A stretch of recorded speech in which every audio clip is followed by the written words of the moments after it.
Krishna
Krishna Hare Hare Hare Rama Hare Rama Rama Rama Hare Hare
Krishna, Hare Krishna, Krishna Krishna, Hare Hare, Hare Ram, Hare Rama, Rama Ram, Hare Hare.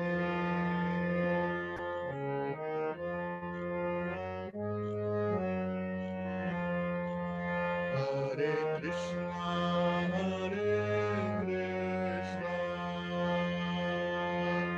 Krishna Krishna, Hare Hare, Hare Rama, Hare Rama, Rama Rama, Hare Hare. Shri हरिनाम संकीर्तन की जय। हरे कृष्ण जय महामंत्र की जय। गौर जय हरि हरि हरि बोल। हरे कृष्णा। हरे कृष्ण। हम आप सब भक्तों को आज हमारे साप्ताहिक भगवत गीता प्रवचन और या कक्षा में बहुत ही वेलकम करते हैं। आप सब लोगों ने आज अपना समय निकाल के ये क्लास ज्वाइन की, उसके लिए धन्यवाद। आज हमारे स्पेशल गेस्ट हैं जो वो है रासशेखर प्रभु। रासशेखर प्रभु जो है वो आप लोगों ने उनका संक्षिप्त जीवनी पढ़ी ली होगी, पर मैं वो सब नहीं बोलूंगा। मैं थोड़ी सी अपना पर्सनल जो मुझे उनके बारे में मालूम है मैं उस बारे में बात करूंगा। रासशेखर प्रभु को मैं 2018 से जानता हूं, जब से हम डैलस में मूव हुए हैं। रासशेखर प्रभु हमारे ही कम्युनिटी में रहते हैं। बहुत ही अच्छे भक्त, बहुत ही हमेशा सेवा में लगे हुए, सेवारत, हमेशा दूसरों को हेल्प जो करने वाले, जैसे एक डिवोटी ऐसे एक भक्त को होना चाहिए, उस तरह से इनका आचरण है।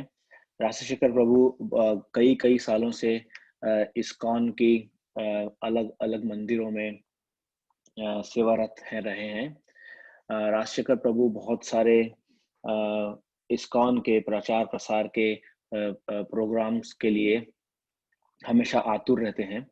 हमारे ये साप्ताहिक गीता का जो हम मिल रहे हैं पिछले कुछ हफ्तों से, ये प्रोग्राम भी राजशेखर प्रभु के द्वारा ही लीड किया गया है। इन्होंने सिर्फ हिंदी नहीं बल्कि तेलुगु भाषा में भी ये चालू किया है। और राजशेखर प्रभु जो हैं वो हफ्ते में कम से कम 3 या 4 ऐसे सेशंस हमेशा ज्वाइन करते रहते हैं।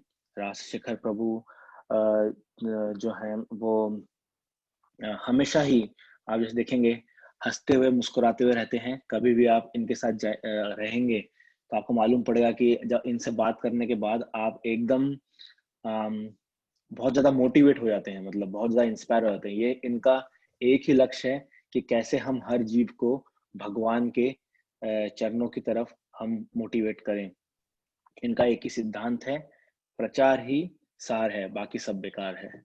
इस तरह से इन्होंने अपनी जीवन को ढाल रखा है।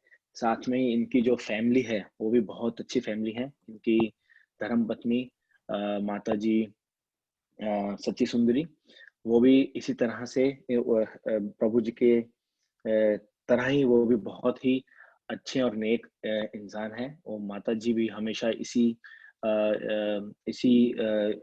भाव में रहते हैं कि कैसे वो लोगों की सेवा करें। और प्रभु जी के 2 बच्चे हैं, मैथिली और केशव। बहुत ही अच्छी इनकी फैमिली है और इन्होंने पूरी की पूरी अपनी जिंदगी जो है वो भगवान भगवान श्री श्री राधा कृष्ण के चरणों में समर्पित कर दी है। So thank you so much again Prabhu ji. आज आपने अपना अगेन वैल्यूबल समय निकाला। मुझे मालूम है आपने फ्राइडे को क्लास किया है, सैटरडे को किया, अब संडे को फिर से आप क्लास कर रहे हैं। तो थैंक यू सो मच। आज आप यहाँ पे आए और हमारे साथ आज अपना समय बिताएंगे और अब कुछ हमें गीता के बारे में बताएंगे। हरे कृष्ण। सबसे पहले तो मैं राजशेखर प्रभु आपका धन्यवाद कहना चाहूँगा और हालांकि आपने बहुत ज़्यादा कह दिया है जिसका मैं सही तरीके से मैं उसका पात्र नहीं हूँ, फिर भी आपके दिए गए शब्दों का मैं आचरण करने का प्रयास करूँगा। और आज हमारे साथ काफ़ी भक्त जुड़े हुए हैं, भारत से भी और यहाँ से भी मैं देख रहा हूँ। मेरे कुछ अपने सगे संबंधी भी यहाँ पे हैं, मेरे मामा, मेरे मौसी, काफ़ी लोग भी यहाँ पे, मेरी मम्मी, काफ़ी लोग इंडिया से, हैदराबाद से और आसपास के जगह से ज्वाइन हुए। आप सबका बहुत बहुत धन्यवाद। तो हम पहले मंगलाचरण प्रेयर करेंगे और फिर थोड़ा विषय डिस्कस करेंगे। ओम नमो भगवते वासुदेवाय। ओम नमो भगवते वासुदेवाय। ओम नमो भगवते वासुदेवाय। नारायणं नमस्कृत्य नरं चैव नरोत्तमं देवीं सरस्वतीं व्यासं ततो जयमुदीरयेत्। नष्टप्रायेषु अभद्रेषु नित्यं भागवत सेवया भगवतेरुत्तमश्लोके भक्तिर्भवति नैष्ठिकी। कृष्णाय वासुदेवाय देवकी नन्दनाय च नन्दगोपकुमाराय गोविन्दाय नमो नमः। ॐ अज्ञानतिमिरन्धस्य ज्ञानाञ्जनशलाकया चक्षुरुन्मिलितं येन तस्मै श्रीगुरवे नमः। श्रीचैतन्यमनोभीष्टं स्थापितं येन भूतले स्वयं रूपा कदा मह्यं ददाति स्वपदान्तिकम्। हे कृष्णा करुणा सिन्धु दीनबन्धु जगत्पते गोपेश गोपिका कान्ता राधा कान्ता नमोस्तुते। तप्त कांचन गौरांगी राधे वृंदावनेश्वरी वृषभानुसुते देवी प्रणमामि प्रिये।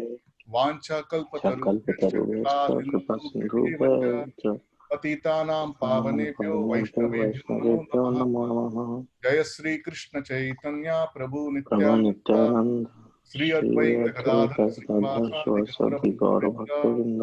हरे कृष्णा कृष्णा कृष्णा हरे हरे हरे राम राम राम हरे हरे। हरे कृष्णा। तो आप सभी भक्तों का आज हमारे साप्ताहिक भगवत गीता हिंदी सत्संग जो है उसमें आपका हार्दिक स्वागत है।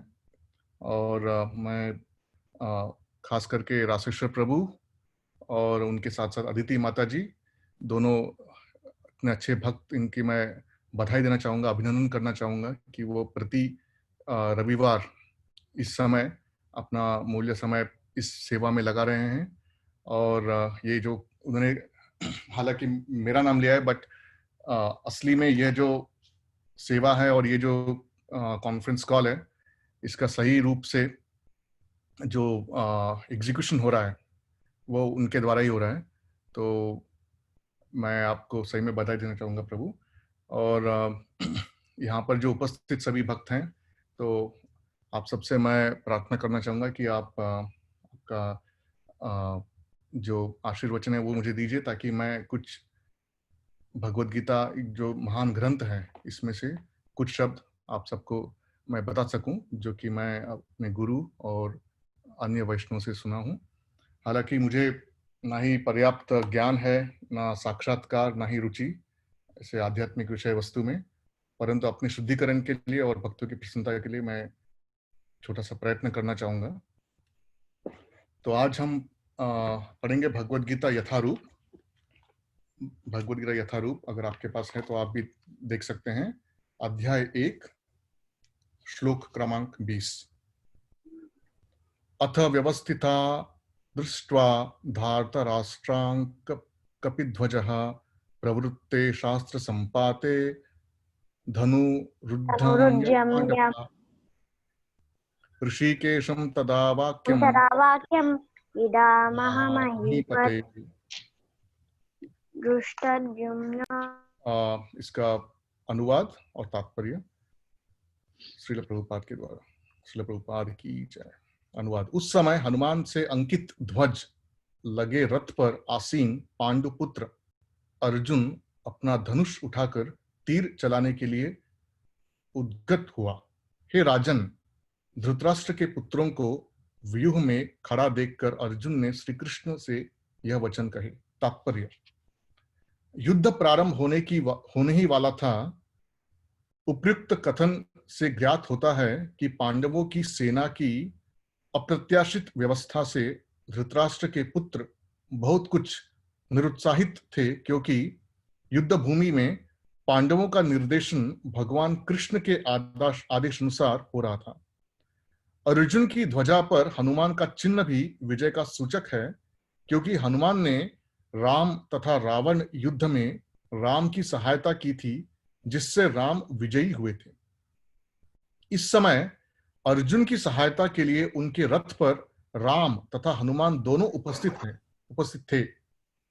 भगवान कृष्ण साक्षात राम हैं, और जहां भी राम रहते हैं वहां उनका नित्य सेवक हनुमान होता है, तथा उनकी नित्य संगिनी वैभव की देवी सीता उपस्थित रहती है। अतः अर्जुन के लिए किसी भी शत्रु से भय का कोई कारण नहीं था।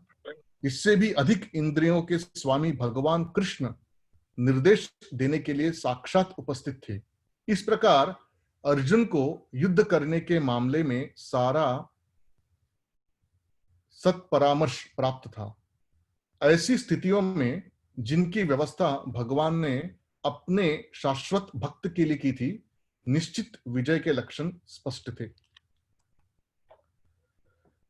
तो हम भगवत गीता के प्रथम अध्याय में हैं अभी, और इस विषय में चर्चा कर रहे हैं कि किस तरह अर्जुन कृष्ण, ये जो कुरुक्षेत्र है वहां पर हतोत्साहित होके किस तरह वो बहुत ही दुखी थे। और साथ में हम ये भी देख रहे हैं कि पांडव, जो कि धर्म उनके पास विराजमान था, वह किस तरह इस कुरुक्षेत्र के युद्ध में विजयी होने के लिए पूरे सुसज्जित थे। तो सबसे पहले तो मैं आपको ये भूमिका जो है हमारी, जो हिंदी में हम क्यों कर रहे हैं, ये मैं कुछ क्षण लूंगा आपको ये विषय बताने के लिए। तो जैसे कि मतलब ये जो प्रोत्साहन जो हमें पाया है, ये हमने कहाँ से पाया है और हम ये क्यों कर रहे हैं। और आप देखेंगे कि कितना मूल्यवान है और कितना जरूरी है ये हमारी जो मातृभाषा है, हमारी जो राष्ट्रभाषा है, इसके बारे में हमने दैनिक रूप से चर्चा करना चाहिए, क्यों करना चाहिए इस विषय में। तो जैसे कि आप जानते हैं कि आज विश्व भर अगर कोई भाषा प्रख्यात है, अधिकतर तो वो है अंग्रेजी। और इतना पाश्चात्य देश का प्रभाव है हमारे भारत की संस्कृति पे, भारत देश पे। और भारत तो छोड़िए, अभी आप जब विदेश आते हैं तो यहाँ पर भी दिन रात उठते बैठते सोते जागते आप केवल अंग्रेजी का ही उपयोग करते हैं। तो कुछ समय के बाद ऐसा हो जाता है कि हम अंग्रेजी के अलावा हमारी जो प्राकृतिक सांस्कृतिक भाषाएं जो है, ये पूरी तरह से लुप्त हो जाएगी, पूरी तरह से। और हमारी जो मातृभाषा है, तेलुगु हो या बंगाली हो, गुजराती हो, ये तो खैर जो आपके प्रांतीय भाषा है, लेकिन इन सब की भाषाओं के ऊपर है हिंदी, जो कि हमारी राष्ट्रभाषा है। और ये भाषा इतनी महत्वपूर्ण क्यों है?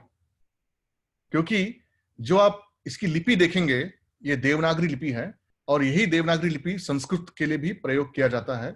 और ये संस्कृत जो है वो देव भाषा है, और आपकी जो हिंदी है ये बहुत ही नजदीक है, बहुत ही करीब है संस्कृत की।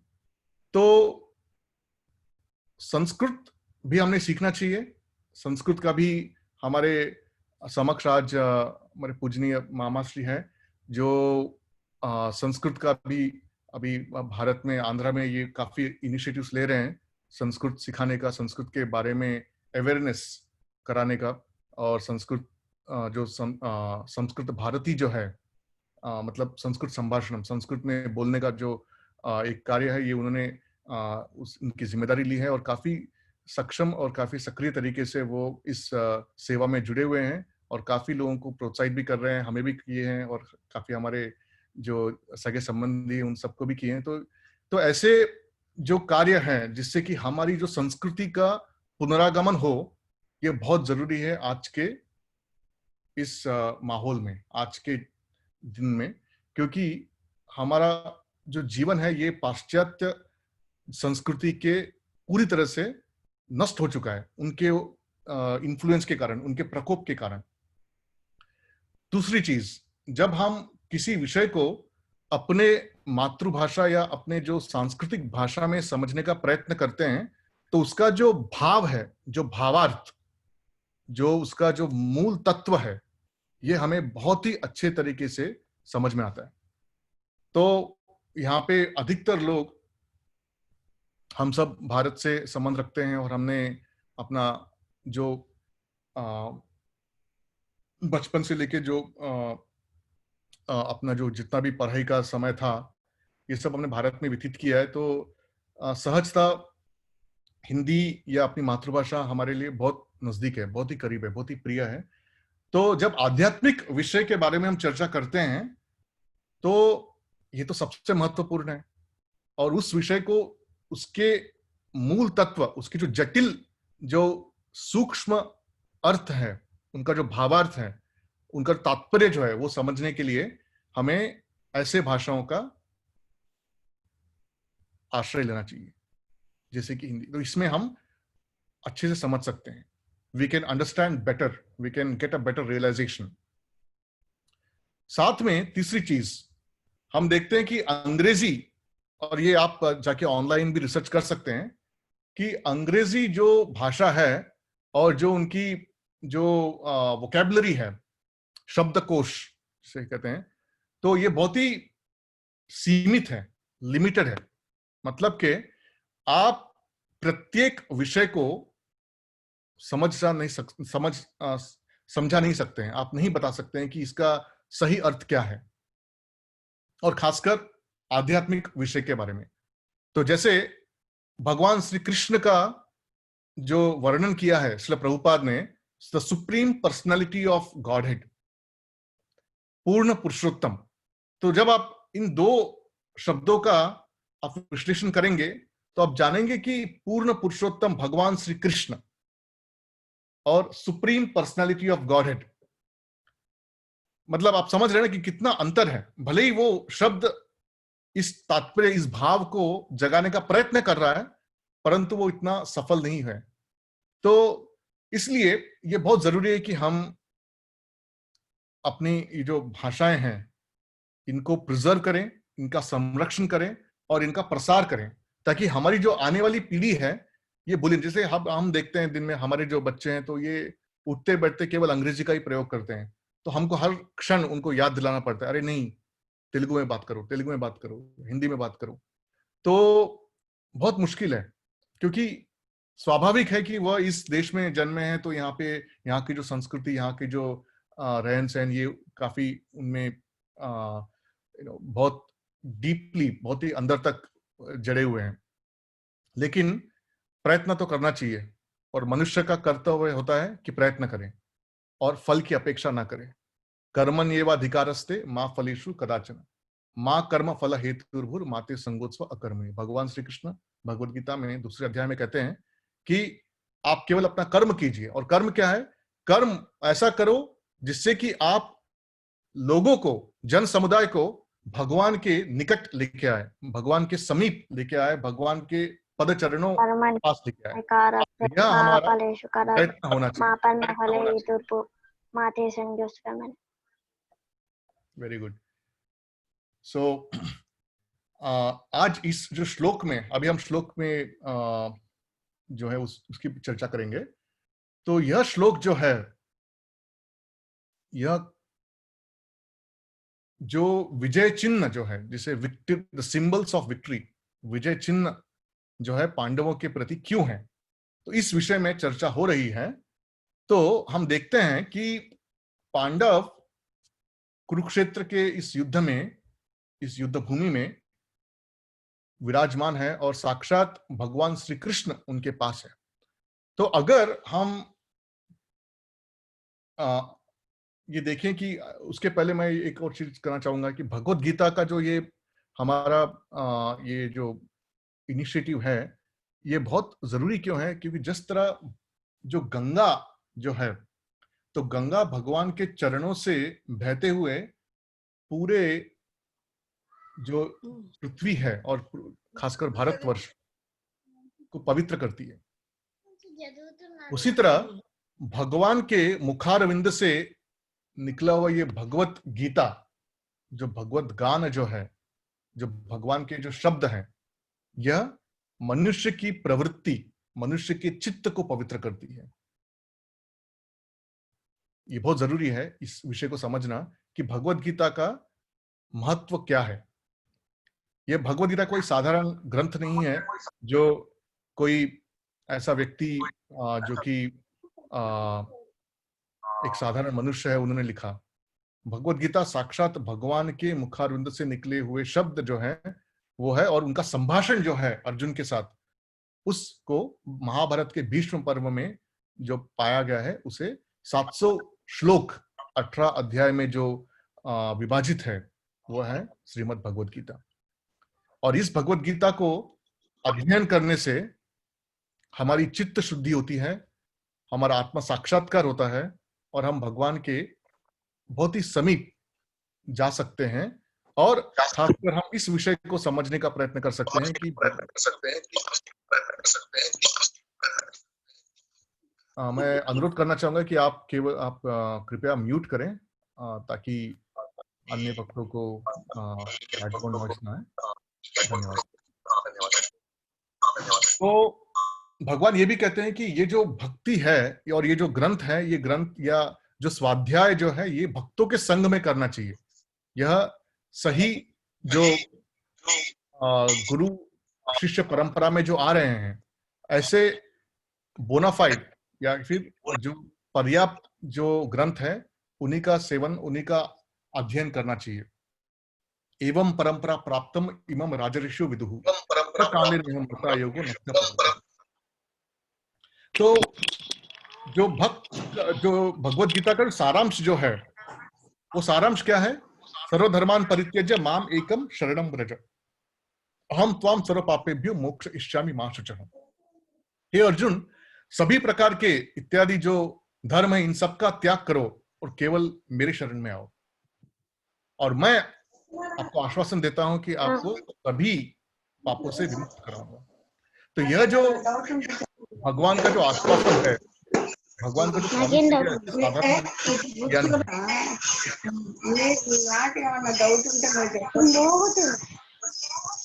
राकेश प्रभु आप म्यूट कर पाएंगे?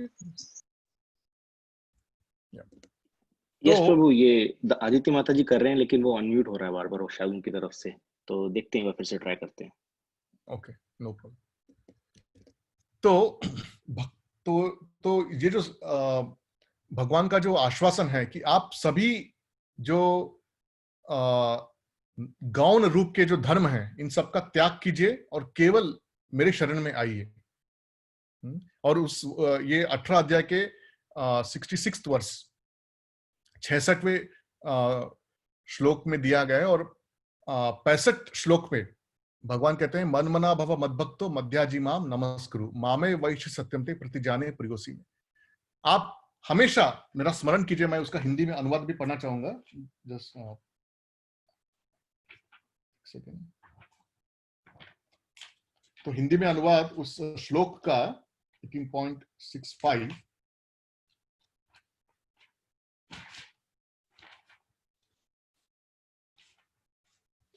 सदैव मेरा चिंतन करो, मेरे भक्त बनो, मेरी पूजा करो और मुझे नमस्कार करो। इस प्रकार तुम निश्चित रूप से मेरे पास आओगे। मैं तुम्हें वचन देता हूं क्योंकि तुम मेरे परम प्रिय मित्र हो। यह है 65वें वर्ष में। और 66वें वर्ष में भगवान कहते हैं सबसे जो महत्वपूर्ण श्लोक माना जाता है भगवत गीता का, समस्त प्रकार के धर्मों का परित्याग करो और मेरी शरण में आओ, मैं समस्त पापों से तुम्हारा उद्धार करूंगा, डरो मत। तो ये भगवान का सीधा सीधा इतना बड़ा आश्वासन है कि आप डरो मत, केवल मेरे शरण में आओ। तो ये जो है, ये 2 श्लोकों का अगर आप पूरा जो मर्म आप जानेंगे तो ये है कि आप भक्त बनो। आप कैसे शरणागत बनेंगे? भक्ति के माध्यम से। तो इसका मतलब ये कि भगवत गीता का जो कंक्लूजन जो है, उनका सार जो है, वो सार है कि आप भगवान के भक्त बनो। और भगवान के भक्त मतलब क्या? मतलब ऐसे कार्य करो जिससे कि आप भगवान को प्रसन्न करें, जिससे भगवान प्रसन्न हो। भगवान की प्रसन्नता के लिए कार्य कीजिए, उसे भक्ति कहते हैं। भक्ति is nothing but doing things for the pleasure of the supreme Lord Shri Krishna. यह है भक्ति। तो भक्ति का मतलब आप जो गुरु साधु शास्त्र और इत्यादि जो संघ जो है भक्तों के संघ में, आप अपने जो ये जो आप हम सीख रहे हैं भगवत गीता के माध्यम से, इनका अनुकरण भी करना चाहिए। ज्ञान विज्ञान सहितम, केवल ज्ञान लेके नहीं। जैसे आप किसी चिकित्सालय में जाएंगे और वैद्य जी ने अगर आपको कोई किसी पीड़ा के लिए कोई दवाई दी हो, आप दवाई लेंगे, दवाई के बारे में जानेंगे कि दवाई क्या करती है, और दवाई को लेके आप अपने घर में रखेंगे, लेकिन दवाई का सेवन नहीं करेंगे तो आपकी जो पीड़ा है वो कैसे दूर होगी। तो उसी तरह ये जो ज्ञान है, ये ज्ञान को केवल अपने तक ही सीमित ना रखें और केवल अपने मस्तिष्क में ही ना रखें, जबकि कहना यह है कि इस ज्ञान को आप अपने आचरण में लाएं, प्रतिदिन, प्रति पल। और आचरण में कैसे लाएंगे? जैसे भगवान ने कहा है, मन मना भव मत भक्तो। हर समय भगवान का स्मरण करें। हर कार्य जो हम कर रहे हैं वो भगवान के प्रसन्नता के लिए करें, अर्थात ऐसे कार्य करें जिससे भगवान प्रसन्न हो। ऐसे कार्य नहीं करें और कार्यों का परित्याग करें जो भगवान की प्रसन्नता न लेके आए। तो हम देखते हैं कि पांडव और कौरव जो है, इनमें भी यही अंतर था। अगर आप देखेंगे दुर्योधन, तो दुर्योधन की जो प्रबलता है, उनकी जो क्षमता है, ये भी कोई कम नहीं थी। दुर्योधन, आज जैसे आप जानते हैं, बलराम जी के भी शिष्य थे। दुर्योधन जो द्वंद्व युद्ध में बोलिए या फिर जो गदा युद्ध में बोलिए, काफी प्रख्यात थे। अपनी उनकी जो पराकाष्ठा जो है, ये काफी दूर दूर तक पहुंची हुई थी। और खासकर जैसे उनका जो देख रेख था, एडमिनिस्ट्रेशन जो था, वो उस तरीके से भी काफी वो प्रख्यात थे कि वो लोगों का ख्याल रखते थे, इतने बुरे नहीं थे वो। परंतु सबसे महत्वपूर्ण जो डिफरेंस जो है उन दोनों के बीच में, जो अंतर है, वो अंतर ये है कि दुर्योधन केवल अपनी इंद्रिय तृप्ति के लिए ही कार्य कर रहे थे, अपनी प्रसन्नता के लिए, अपनी जो उनकी महत्वाकांक्षा है उसको पूरी करने के लिए वो कार्य करते थे। जबकि हमारे जो पांडव जो है, वह केवल कृष्ण की प्रसन्नता के लिए करते थे, केवल कृष्ण की। और वो है सबसे महत्वपूर्ण विषय। और आप महाभारत में जाने होंगे कि कुरुक्षेत्र युद्ध के पूर्व दुर्योधन को भी यह एक विकल्प मिला था कि वो किसको चुने, भगवान श्री कृष्ण को चुने या श्री कृष्ण की सैन्य को चुने। तो अर्जुन ने भगवान श्री कृष्ण को चुना, दुर्योधन ने सैन्य को चुना, क्योंकि उनका जो ज्ञान था, वो ज्ञान का स्तर क्या था कि मेरे पास जितनी ज्यादा संख्या में सेना होंगी, नारायणी सेना, उतनी प्रबल मेरा जो साम्राज्य है, मेरा जो बल है, मेरा जो पक्ष है, वो उतना सक्षम होगा जीतने के लिए ये युद्ध। जबकि अर्जुन का क्या विचार था कि अगर मेरे पास भगवान श्री कृष्ण है तो बस मेरे पास सब कुछ है, भले ही मैं ये युद्ध हार जाऊं, मुझे कोई फर्क नहीं पड़ता है। ये था उनका स्तर, और यही स्तर हमें समझना है भगवत गीता के माध्यम से कि हम भगवान को किस तरह, हमारा जो केंद्र बिंदु है वो बनाए। The centre of our life should be the lotus feet of Shri Krishna. ये हमारा उद्देश्य होना चाहिए। तो क्विकली इस श्लोक में हम देखेंगे कि एक और विषय के बारे में चर्चा की गई, जो हनुमान जी की जो पटाखा जो है, उनके जो ध्वज है, ध्वज के बारे में यहाँ पे वर्णन किया गया है। तो हम ये जानने का प्रयास करेंगे कि सबसे पहले क्या क्या वो चीजें हैं जिससे कि अर्जुन अर्थात पांडव के विजय चिन्ह सुनिश्चित थे। क्या थे वो? सबसे पहले भगवान, जैसे मैंने कहा कि भगवान श्री कृष्ण, साक्षात भगवान श्री कृष्ण उनके पास थे। और भगवद गीता का जो अंतिम श्लोक जो है, यत्र योगेश्वरो कृष्ण यत्र पार्थो धनुर्धर यत्र श्री विजयो भूतिर ध्रुवा नीतिर मतिर मम। जहां जहां भगवान श्री कृष्ण, जो कि सभी यत्र योगेश्वर, सभी प्रकार के योगों के ईश्वर योगेश्वर कृष्ण, यत्र पार्थो धनुर्धरा, जहां पर अर्जुन जैसे धनुर्धारी हो, तत्र वहां पर श्री मतलब साक्षात लक्ष्मी देवी, वेल्थ फॉर्च्यून, ध्रुवा वैलर, नीति मोरालिटी मतलब नैतिकता, मतिर ममा, और ये सब चीजें, और विजय, ये सब चीजें का होना सुनिश्चित है। हम देखते हैं कि हमारे आज के आधुनिक जीवन में काफी बार जैसे दिवाली आती है तो दिवाली में केवल लोग लक्ष्मी पूजा करते हैं, जबकि शास्त्रों में यह वर्णन किया है कि आप कभी भी लक्ष्मी की पूजा अकेले नहीं करनी चाहिए। लक्ष्मी नारायण, लक्ष्मी जी के साथ नारायण जी की पूजा करनी चाहिए, साथ में होती है। राधा कृष्ण, राधा और कृष्ण के साथ सीता राम, तो इस तरह भगवान को कभी भी अलग से एक प्रकार, साधारणतः ये ऐसे शास्त्रों में कहा गया है। लेकिन जो मानव प्रवृत्ति जो है वो केवल ये सोचती है कि मैं लक्ष्मी देवी की पूजा करूंगा, उपासना करूंगा और मुझे धन प्राप्त होगा। तो यह जो अंडरस्टैंडिंग जो है, जिस इस प्रकार की विचारधारा, ये अच्छी नहीं है। ये मतलब अच्छी मतलब इन द सेंस ये पर्याप्त नहीं है, पूर्ण नहीं है। और दूसरा क्या था उनके पास, क्या चिन्ह था? विजय चिन्ह, शास्त्र विद्या। आप सब जानते हैं अर्जुन के पास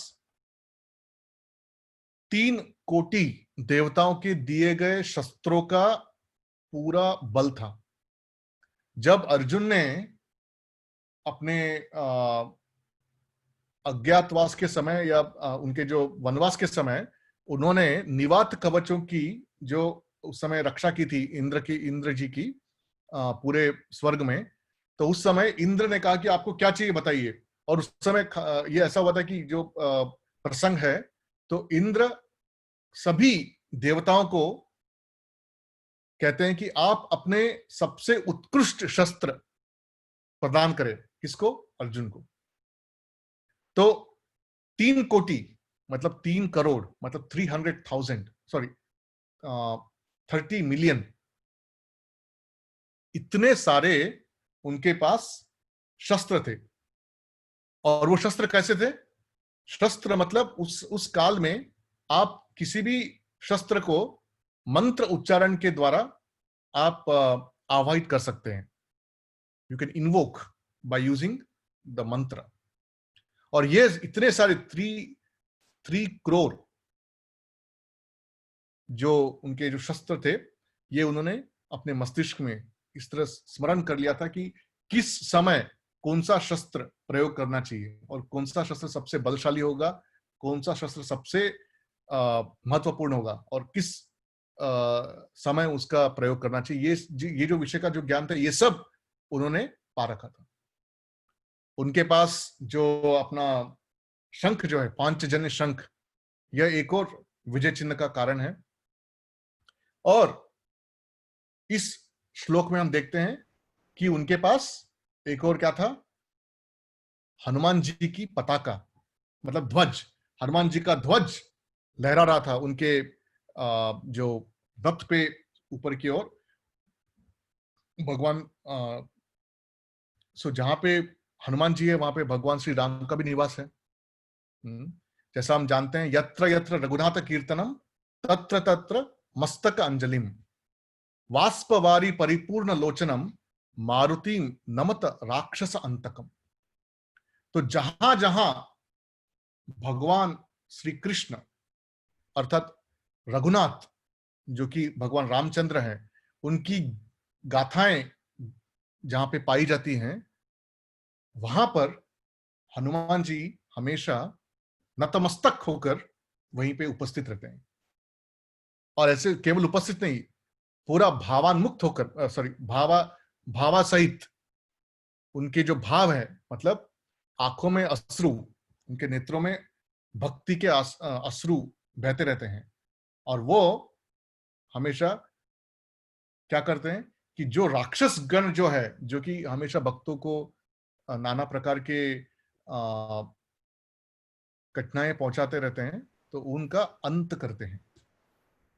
तो ये बहुत महत्वपूर्ण है समझना कि हनुमान जी वहां रहते ही नहीं है जहां पे भगवान श्री राम ना हो। अर्थात यहां पर भी जबकि हनुमान जी का ध्वज है, तो यह संबोधित है कि वहां पर रामचंद्र, भगवान श्री रामचंद्र भी है, और जहां जहां भगवान श्री रामचंद्र है वहां पे सीता मैया भी है।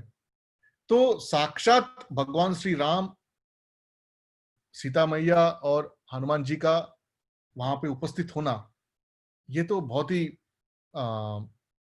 शुभ है।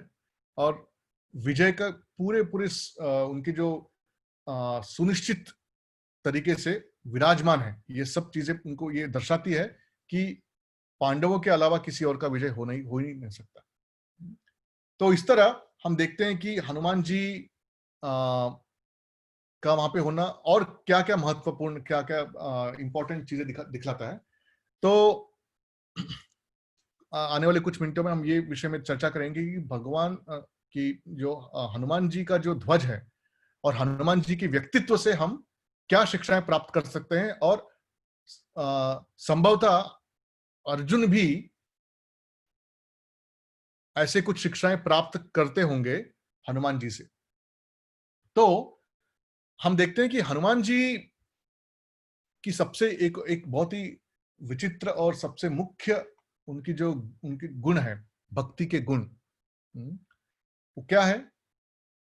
उनका है कि आप हमेशा भगवान की प्रार्थना करें, हमेशा आप भगवान की भक्ति में जुटे रहें। हनुमान जी हमेशा क्या, किस विषय के लिए प्रसिद्ध है? हमेशा राम नाम के लिए। वह सतत हर क्षण भगवान का नाम लेते रहते हैं। ऐसा कोई क्षण नहीं मिलेगा जहां पे भगवान श्री राम का वह स्मरण नहीं कर रहे। तो इससे हमें यह शिक्षा प्राप्त होती है कि एक भक्त के जीवन में सबसे महत्वपूर्ण यह है कि हम किस तरह हमेशा भगवान को स्मरण करते रहें। ओम अपवित्र पवित्रो व सर्व अवस्थ गतोपि व यह स्मरेत पुंडरीकाक्ष स अभ्याभयंत्र शुचि श्री विष्णु श्री विष्णु श्री विष्णु। शास्त्रों में कहा गया है कि आप जब भगवान श्री कृष्ण, भगवान पुंडरीकाक्ष मतलब भगवान का ही नाम है, आप जब भगवान का स्मरण करोगे, अगर आप अपवित्र पवित्रो व, अगर आप पवित्र हो या ना हो, सर्व अवस्थ गतोपि व, सभी अवस्थों पे, मतलब आप सो रहे हैं, जाग रहे हैं, चल रहे हैं, किसी से वार्तालाप कर रहे हैं, कुछ भी कर रहे हैं, यह स्मरेत पुंडरीकाक्ष, अगर आप पुंडरीकाक्ष भगवान श्री कृष्ण का स्मरण करेंगे, स अभ्याभयंत्र शुचि ही, आप अंदर से भी और बाहर से भी पूरी तरह से शुचि, मतलब आप कंप्लीटली क्लीन, साफ हो जाएंगे। साफ मतलब आपके जो अंदर के जो काम, क्रोध, लोभ, मोह, मद मत्सर, इस तरह के जो विकार हैं, ये सब पूरी तरह से धुल जाएंगे, पवित्र हो जाएगा। तो भगवान श्री कृष्ण के अलग अलग नाम हैं, आप अलग अलग नामों के माध्यम से भगवान का स्मरण कर सकते हैं।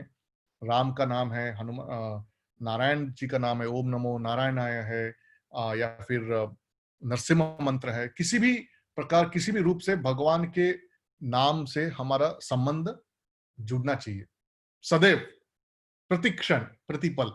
यह है हमारा एक ध्येय, हमारा जो गम्य है, हमारा जो गोल है, वह है भगवान की भक्ति। और भगवान की भक्ति के लिए भगवान बताते हैं कि आपको हमेशा मेरा स्मरण करना पड़ेगा। और उसके जो उत्कृष्ट उदाहरण जो है वह है हनुमान जी, जो कि हमेशा भगवान के स्मरण में जुटे हुए रहते हैं। तो ऐसा संदर्भ आता है कि एक बार सीता मैया अपने मांग में सिंदूर भर रहे थे, तो हनुमान जी वहीं पे उपस्थित थे। तो उन्होंने कहा कि आप ये सिंदूर क्यों लगा रहे हैं? तो आप जानते हैं कि ये भारत की संस्कृति है कि एक विवाहित स्त्री अपने मांग में सिंदूर भरती है, तो सिंदूर का अर्थ है कि वह किसी की धर्मपत्नी है, और साथ ही साथ ये भी है कि वो सिंदूर का जो सिंबल, मतलब उसका जो मूल तत्व जो है, उसका जो कारण है वो यह है कि आपके जो पति है वो आपकी हमेशा रक्षा करेंगे।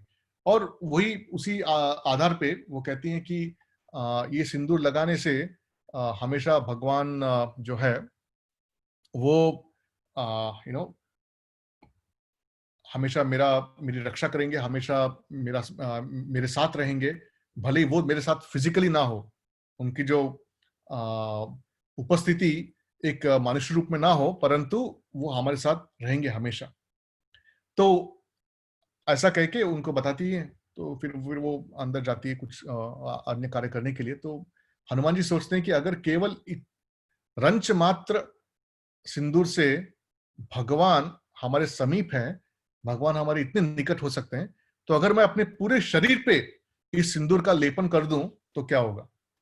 तो वो फिर वो सिंदूर लेते हैं, तेल में भिगोते हैं और अपने पूरे शरीर पे लगा देते हैं। और आप देखेंगे कि काफी हनुमान जी के मंदिरों में हनुमान जी की अ, जो उनकी जो दर्शन जो है वो इस सिंदूर रूप में ही होता है। पूरा उनका जो मूर्ति जो है वो सिंदूर से ही लेपित रहता है। तो तात्पर्य ये है कि उनका जो विचार था हमेशा ये था कि मैं भगवान के समक्ष किस तरह हमेशा नतमस्तक रहूं, हमेशा भगवान का ही आराधना करूं, भगवान के ही निकट रहूं। दूसरी चीज आप देखेंगे कि हनुमान जी लंका जाते हैं। लंका में नाना प्रकार के विपत्तियां आती है, फिर भी वो अ, सीता मैया को अशोक वाटिका में पाते हैं, ढूंढते हैं, और फिर बाद में उनको प्रस्ताव भी रखते हैं कि मैं आपको ले जाता हूँ। लेकिन सीता मैया बोलती कि नहीं, ये कार्य तो भगवान श्री रामचंद्र का है। और बाद में फिर वो अ, लंका में काफी उत्कंठ मचाते हैं, क्योंकि उनकी पूछ जला देते हैं रावण और उनके अन्य जो राक्षस हैं। तो उसी जली हुई पूछ से वह पूरे लंका नगरी को जला देते हैं। तो ऐसा एक प्रश्न किया जाता है कि जब हनुमान जी इतने प्रबल थे, इतने शक्तिशाली थे, तो उन्होंने रावण का वध क्यों नहीं किया? तो हनुमान जी का मानना था कि रावण का जो वध है, रावण के वध करने का जो श्रेय है वह भगवान श्री राम को ही जाना चाहिए, मुझे नहीं। तो देखिए, भक्त की जो एक सोच है, भक्त की जो कल्पना है, भक्त की जो एक विचारधारा है, उसको समझने का प्रयत्न करना चाहिए हमने यहाँ पे, कि वह हमेशा भगवान को किस तरह श्रेय पहुंचे, भगवान को किस तरह हम केंद्र बिंदु बनाए, और भगवान को किस तरह समाज में और पूरे विश्व में उनको उनकी गुणगान करें। इसी एक मंत्र, इसी एक भावना के साथ वो सेवा में हमेशा लीन रहते थे। जबकि एक अपराचीन मानव का विचार कैसा होता है? जैसे अगर हमने किसी बहुत ही पराक्रमी कोई वस्तु हासिल कर ली हो, तो हमें क्या लगता है, अरे ये मैंने किया है, ये यह मेरा अपना कमाया हुआ धन हो या प्रसिद्धि हो या कोई भी एक विशेष कार्य हो, ये हम सोचते हैं कि ये मैंने किया है। लेकिन भगवान श्री कृष्ण भगवद में कहते हैं, अहंकार विमूढ़ात्मा कर्ता हम इति मन्यते। यह क्या है? ये अहंकार है। तो वह अहंकार के कारण हमको लगता है कि हमने ही किया है ये कार्य, और ये कार्य का पूरा श्रेय मुझे जाना चाहिए और किसी को नहीं। और अपराचीन मानव का यह एक और तत्व होता है कि जब चीजें अपने अनुकूल नहीं होती है, अपने प्रतिकूल होती है, तो हम किसको दोषी ठहराते हैं? भगवान को। और जब चीजें अपने अनुकूल होती है और जब हमें किसी चीज का श्रेय मिलता है, क्रेडिट मिलता है, तो हम क्या करते हैं? वो क्रेडिट को हम रखते हैं। जबकि एक भक्त का जो स्वभाव है वैसा नहीं होना चाहिए। भक्त का स्वभाव है कि मैं तो केवल निमित्त पात्र हूं, मैं तो केवल निम्न वस्तु हूं, इसमें मेरा इसमें कोई श्रेणी नहीं, मैं केवल एक छोटा सा एक इंस्ट्रूमेंट हूं, मेरा इसमें कोई भी पात्र नहीं है। तो ये स्वभाव होना चाहिए, ये स्वभाव का हमने हमेशा स्मरण करना चाहिए और इसको अपने जीवन में ढालना चाहिए। और इसी विषय को आप देखेंगे हनुमान जी के व्यक्तित्व में भी आप पाएंगे कि हनुमान जी हमेशा भगवान राम को ही क्रेडिट देते थे, उन्हीं को श्रेय देते थे हर किसी सेवा का, हर किसी विषय का। तो ये जो है प्रकृति क्रियमाणानि गुणे कर्मणि सर्वश अहंकार विमूढ़ात्मा कर्ता हम इति मन्यते। तो यह जो अहंकार है, ये अहंकार के कारण ही हमको ऐसा लगता है कि हमने ही ये कार्य किया है, हम ही करता है, हम ही भुगता है सब कुछ हमें, और हमें उस स्तर से उभरना है, उस स्तर से ऊपर उठना है और इस स्तर पे पहुंचना है जहां पे हमें समझे कि हम किसी भी कर्ता के और किसी भी भोक्ता के योग्य नहीं है। सब कराने वाला एक है भगवान, और हम केवल निमित्त मात्र, हम केवल उनके निर्देशन में, उनके आदेश अनुसार उनकी सेवा में लगे हैं, और उसी सेवा में हमारा पूरा जो सक्सेस है, जो हमारी जो सार्थकता जो जिसे कहते हैं, वह है the success of our activities is to follow the instructions of the supreme lord and act as an instrument. ये एक है, और ऐसा लगता है कि अरे ये तो बहुत ही मुश्किल है, ऐसा मेरे से नहीं होगा, मतलब ये तो बहुत हाई फाई चीजें हैं, ये मतलब फिलोसफी है, ये ऐसा जो दर्शन जो जिसे कहते हैं, मतलब ये सब बुढ़ापे में करेंगे हम, ऐसा नहीं है। तो किसी भी विषय को अगर आप देखेंगे, किसी भी विषय को अगर आपको आचरण में लाना है तो उसके लिए अभ्यास करना पड़ेगा। और भगवान श्री कृष्ण भगवद गीता में ये भी कहते हैं कि अपना जो मन है, मन को अपने नियंत्रण में लाना इतना आसान नहीं है। भगवान कहते हैं अभ्यासेन तो कौन्तेय वैराग्येन च गृह्यते। सो वो कहते हैं कि असंशय महाबाहो मनो दुर्निग्रहम चलम। असंशयम मतलब बिना कोई संशय के ये सत्य है कि ये जो माया है और ये जो मन है, ये महाबाहु, असंशय महाबाहो मनो दुर्निग्रहम चलम। तो ये जो अर्जुन कहते हैं कि ये जो मन है, मन का जो वेग है, विचारों का जो वेग है, ये एक जो वायु है उससे भी तीव्र है। तो भगवान कहते हैं यस दैट इज ट्रू, सत्य है। असंशय महाबाहो मनो दुर्निग्रह, बट परंतु कह रहे हैं अभ्यासेन तु कौन्तेय, अभ्यास कीजिए, दिन रात अभ्यास, practice makes a man perfect, जैसे हम जानते हैं अंग्रेजी में। तो निरंतर अभ्यास से हम उस विषय में एक रुचि पा सकते हैं और उस विषय में हम सक्सेस पा सकते हैं। एक अच्छा दोहा है इसी विषय में, करत करत अभ्यास के जड़मति होते सुजान, रसरी आवत जातते सिल पर परत निशान। तो यह बहुत ही प्रसिद्ध दोहा है हिंदी में, जिसका अनुवाद और जिसका तात्पर्य है कि करत करत अभ्यास मतलब अभ्यास करते करते आप कितनी भी जड़मति हो, जड़मति मतलब वेरी इनर्ट, लेकिन आप में परिवर्तन आ सकता है। और उसका एक उदाहरण क्या दिया है, आप जिस तरह एक रस्सी को किसी पत्थर पे, या फिर अगर जैसे अब हमारे देश में कुएं होते हैं, तो कुएं के चबूतरे पे, मतलब उनके जो पेरिफेरी पे आप जब किसी रस्सी से आप जब पानी निकालते हैं, सींचते हैं, तो कुछ समय के बाद उसी पत्थर पे आप देखेंगे कि जो पत्थर पे निशाने पड़ती हैं। सिल पर परत निशान में मतलब, सिल मतलब किसी भी वस्तु, अगर कोई पाषाण हृदय का भी हो, अगर पाषाण मनस्तत्व का भी हो, पाषाण मति का भी हो, अभ्यास करते करते उस पर भी निशान पड़ सकते हैं। इसका मतलब यह है कि भले ही आज के दिन हमें ऐसा लगे कि अरे हनुमान जी तो बहुत ही बड़े भक्त है और हमारी क्या है, वो विचारधारा अच्छी है, लेकिन हमें निरुत्साहित होके हमें हमारे कार्य या फिर जो भक्ति का जो ये मार्ग है, इसको त्याग नहीं करना चाहिए। इसका अभ्यास करते रहना चाहिए। 1 बार 2 बार 3 बार से करते जाएंगे, भगवान का स्मरण करते जाएंगे, तो एक दिन हम सफल होंगे।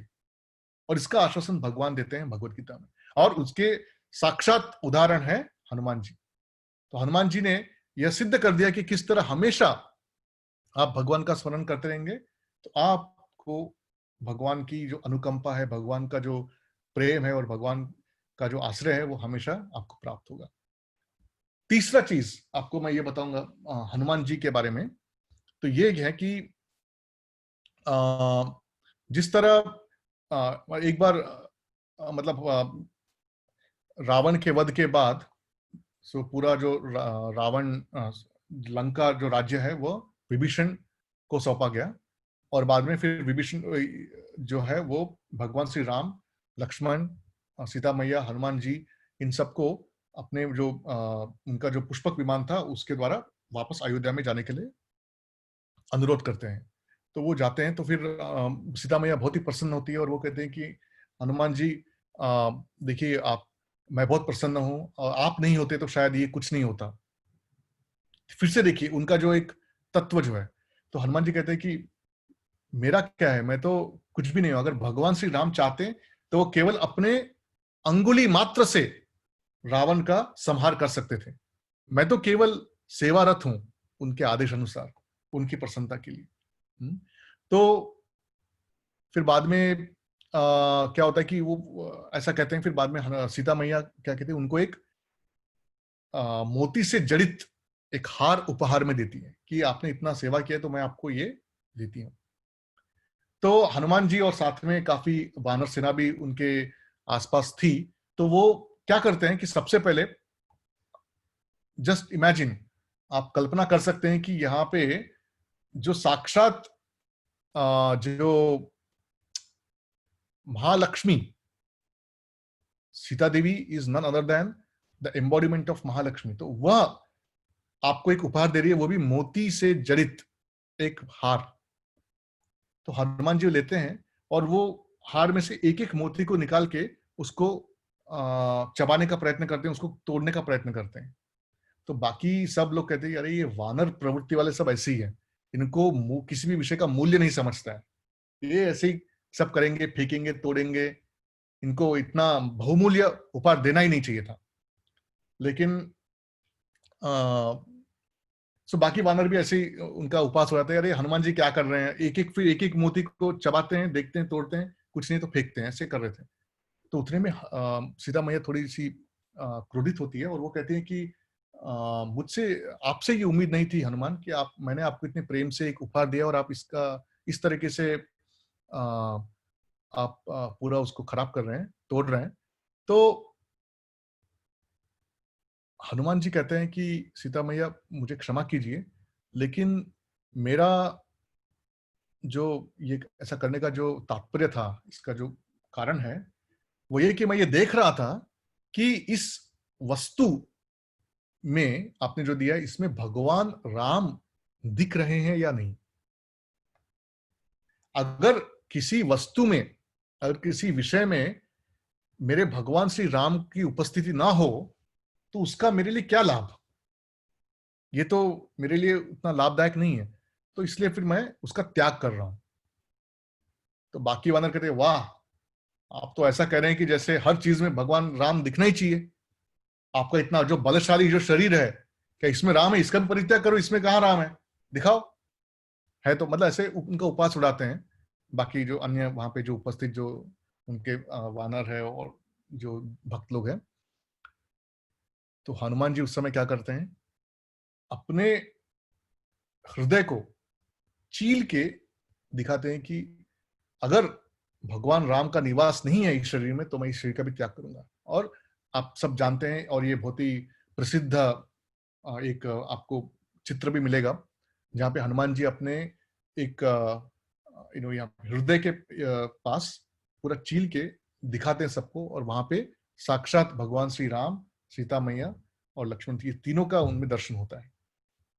तो इसका मतलब यह है कि कोई भी विषय, कोई भी वस्तु जो कि हमें भगवान से प्रेरित ना करे या भगवान से संबंधित ना हो, उस विषय का परित्याग करना ही उचित है। और यह शिक्षा हम प्राप्त करते हैं हनुमान जी के जीवन चरित्र से। हनुमान जी के व्यक्तित्व से कि कोई भी विषय हो, कोई भी वस्तु हो, अगर इस वस्तु के द्वारा मैं भगवान के निकट जा सकूं तो यह मेरे काम की है, अगर नहीं ये मुझे भगवान से दूर हटा रही है तो इसका मैं परित्याग करना चाहूंगा। और इस विषय को हमने बहुत गंभीरता से लेना चाहिए, क्योंकि आज के आधुनिक जीवन शैली में इतने सारे नाना प्रकार के प्रलोभन है, डिस्ट्रैक्शंस, राइट, जिस तरह से हमारी जो ओके केंद्रित जो अपनी जो विचारधारा है इसको बहुत ही आसान तरीके से हम लोग डिविएट कर सकते हैं। जैसे कि आप बिलबोर्ड्स, एडवर्टाइजमेंट्स हो गया, आपके जो अलग अलग प्रकार के जो चलचित्र जो है, मूवीज, तो ये सब में क्या होता है कि आप केवल अपनी इंद्रिय तृप्ति के माध्यम से ही आप इन विषयों का सेवन करते हैं। और जैसे आप देखेंगे इवन जैसे लोग अपनी जीवा की तृप्ति के लिए मांस खाते हैं, इतने सारे प्राणियों का वध करते हैं। तो ये बहुत ही बुरी बात है, क्योंकि इन विषयों से हम केवल अपने आप को और पाप के चक्र में और डाल रहे हैं, अपने आप को बहुत दूर कर रहे हैं, और इस भौतिक सृष्टि में हम और अपने आप को ठोस रहे हैं और अंदर। तो ये बहुत समझना जरूरी है कि हम हर चीज में भगवान को देखें। जैसे कि एक बहुत ही साधारण सा उदाहरण है कि आप जैसे हम सबके जब बच्चे हैं तो बच्चे जब बड़े हो जाते हैं तो उनके जो बचपन के जो कपड़े हो कुछ हो तो हम लोग उनको ऐसे रखते हैं ताकि हम उनकी यादें पा सके उन विषयों से। क्योंकि जब हम बच्चे के छोटे छोटे कपड़े देखते हैं तो हमको याद आते हैं, अरे ये अपने छोटू के कपड़े थे, ऐसा था वैसा था। तो हर विषय में हम लोग, क्योंकि हम इतने प्रभावित हैं, इतने अटैच्ड हैं अपने बच्चों से कि हम उनकी जो संबंधित जो चीजें हैं उनमें हम उनको देखते हैं। उसी तरह एक भक्त का लक्षण होना चाहिए कि हर विषय में हम भगवान का भी हाथ देखें। आप देखेंगे जैसे जाएंगे बाहर प्रकृति में, पहाड़ देखेंगे, इतना जो विशाल आकाश देखेंगे, या फिर रात के समय तारे देखेंगे, बहुत ही सुंदर दृश्य है। या फिर आप इतने सारे पशु पक्षी देखेंगे, एक पेड़ देखेंगे, तो ये सब देख के लगता है कि wow what a scenic beauty, कितना अच्छा है, कितना ये जो सौंदर्य है, प्राकृतिक सौंदर्य कितना अच्छा है। लेकिन सौंदर्य तो है, लेकिन उस प्रकृति को सौंदर्य बनाने की जो शक्ति है, जो रचना जिन्होंने की है, वो कौन है? भगवान। तो उनकी भी वहां पे वर्णन होनी चाहिए, उनको भी वहां पे श्रेय मिलना चाहिए कि अरे ये सब है, इनके पीछे, बिहाइंड दिस क्रिएशन, इस रचना के पीछे एक रचयिता है, एक क्रिएटर है। और कभी हम देखते हैं कि इंटेलिजेंस, राइट, तो जैसे इतना जो सूरज आप देखेंगे सुबह समय पे उगता है, शाम को समय पे ढलता है, तो यह कैसा हो रहा है? ये ऑटोमेटिकली तो नहीं हो रहा है, अपने आप तो नहीं चल रहा है।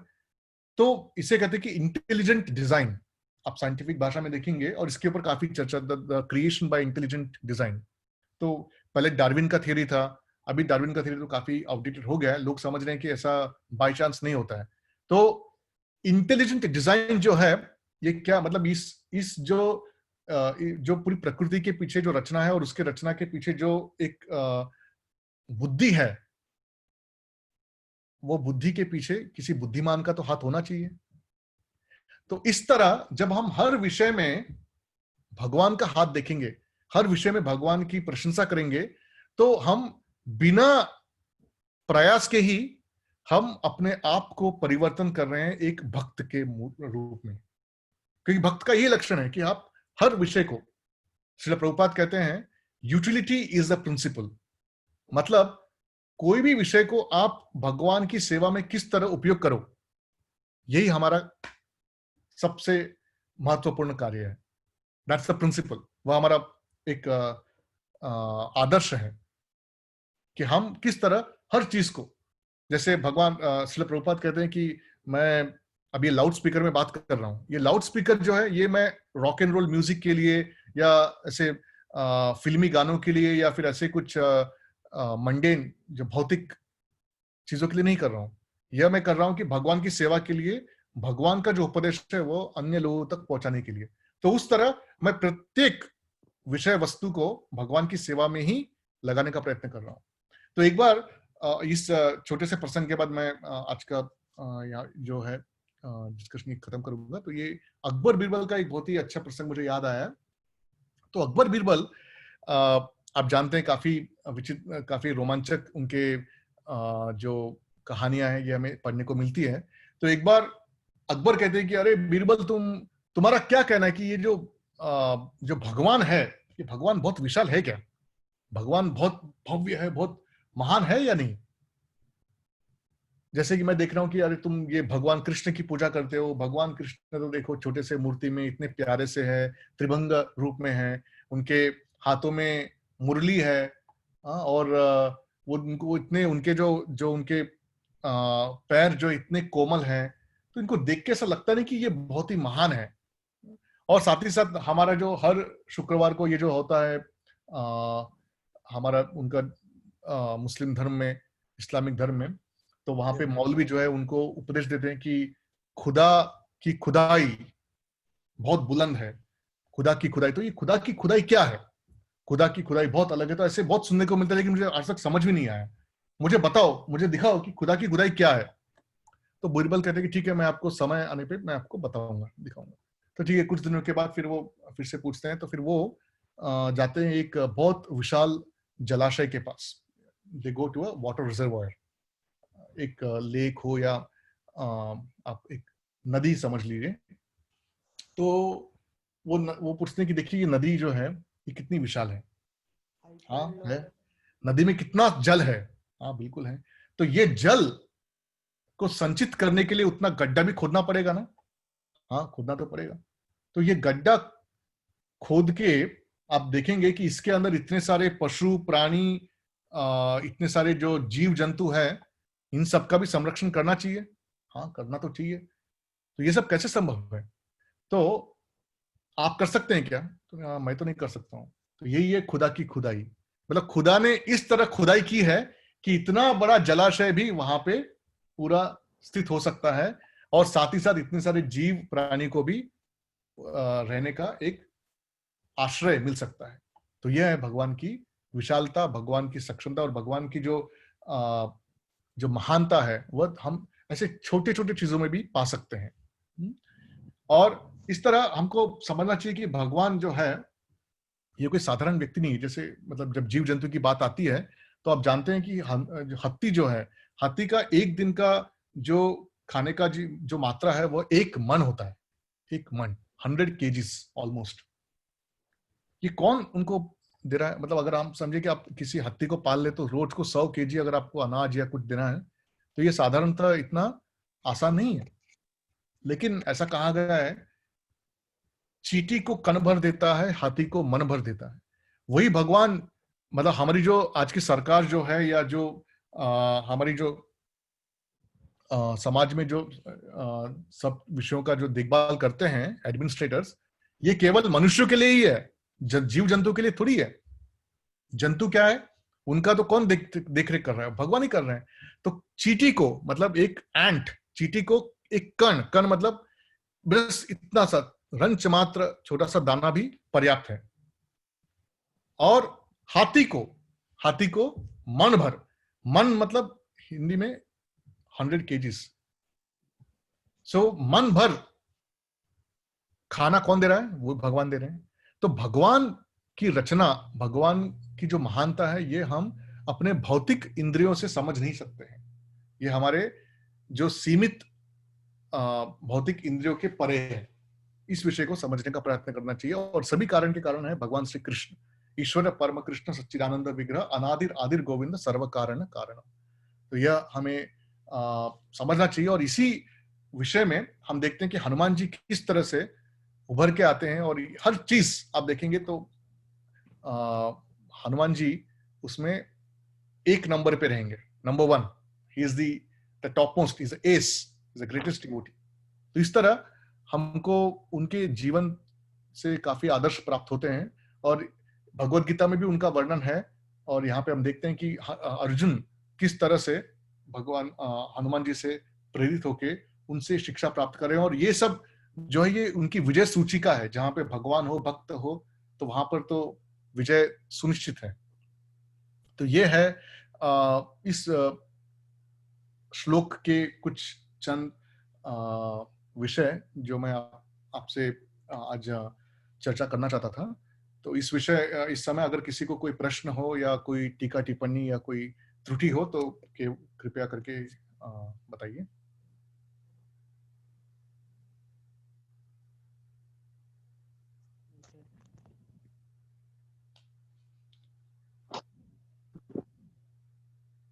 मैं तो कहना चाहूंगा कि इतना ज्ञानी नहीं हूं, तो कुछ त्रुटियां हुई होगी तो क्षमा कर सकते हैं। अगर आपको कोई प्रश्न हो या कोई टीका टिप्पणी हो तो బాగుందిరా రాజు, వెరీ నైస్. మామయ్య మాట్లాడుతున్నా. Thank you my. या वेरी गुड, वेरी नाइस. हमारे जो मामा है ये, जैसे मैंने बताया शुरुआत में, तो वह तेलंगाना में संस्कृत का भी काफी प्रचार कर रहे हैं। तो उन्होंने अभी हाल ही में संस्कृत भारती के माध्यम से संस्कृत में भी काफी प्रावीण्यता प्राप्त की है। और अभी वो संस्कृत और भगवत गीता संस्कृत में अध्ययन कर रहे हैं हर रोज। तो काफी प्रशंसनीय है।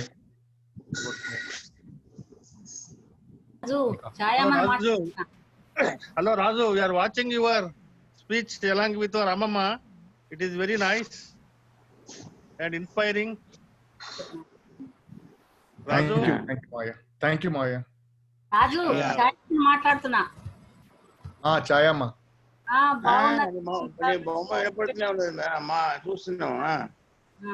ప్రాజ్ఞ కదలకుండా చూస్తున్నది.